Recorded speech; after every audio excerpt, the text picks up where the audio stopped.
Hi hello नमस्कार. स्वागत आहे तुमचं माझ्या यूट्यूब चॅनलमध्ये.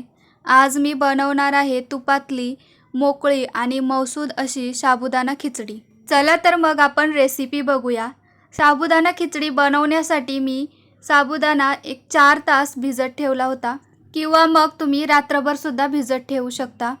साबुदाणा भिजवत असताना त्यामध्ये साबुदाण्याच्या वरती थोडं पाणी राहील असं भिजत ठेवायचं. त्यामुळे आपली खिचडी मौसूद आणि मोकळी बनते. आता खिचडी बनवण्यासाठी इथे मी कढईमध्ये 3 चमचे तूप घेतलं आहे.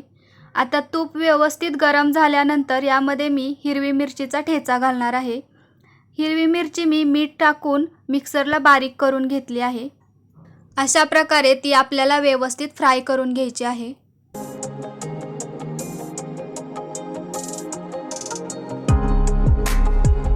आता बघा मिरची व्यवस्थित फ्राय झाली आहे.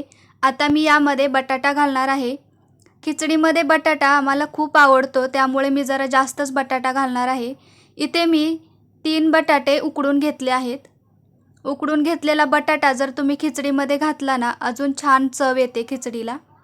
आता हा बटाटासुद्धा आपल्याला तुपामध्ये व्यवस्थित परतून घ्यायचा आहे.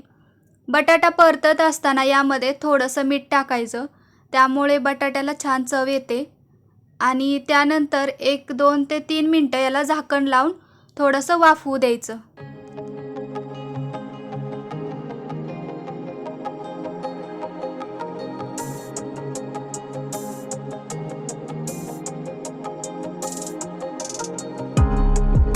आता 2 ते 3 मिनटानंतर झाकण काढायचं. बघू शकताय आपला बटाटा एकदम व्यवस्थित फ्राय झालाय.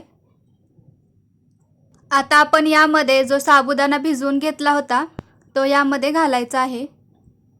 साबुदाणा घातल्यानंतर तो हलवायच्या अगोदर त्यामध्ये शेंगदाण्याचा जो कूट आहे तो सुद्धा यामध्ये घालायचा आहे. शेंगदाण्याचा कूट घातल्यामुळे आपली खिचडी चिकट होत नाही, ती मोकळी बनते. आणि शेंगदाण्याचा कूट आहे तो थोडा जाडसरच ठेवायचा. आणि त्यामध्येच थोडं मीठसुद्धा घालायचं आहे. मीठ इथे मी थोडं कमीच घालणार आहे, कारण बटाट्यामध्ये आणि मिरची बारीक करताना सुद्धा मी मीठ घातलं आहे. आता हे सर्व व्यवस्थित परतून घ्यायचं आणि परत एकदा यावरती एक 3 ते 4 मिनटासाठी झाकण लावून ठेवायचं आहे. 3 ते 4 मिनटानंतर बघू शकता आपली खिचडी एकदम व्यवस्थित तयार झाली आहे. ती एकदम मौसूद आणि मोकळी मोकळी झाली आहे. तुम्ही सुद्धा तूप घालून एकदा साबुदाणा खिचडी नक्की ट्राय करा. खूप छान बनते आणि खायला सुद्धा खूप टेस्टी लागते. तूप घातल्यामुळे ना ही खिचडी एकदम मौसूद बनते, ती चिवट होत नाही. तर बघू शकता अशा प्रकारे आपली मौसूद आणि मोकळी खिचडी बनवून तयार आहे.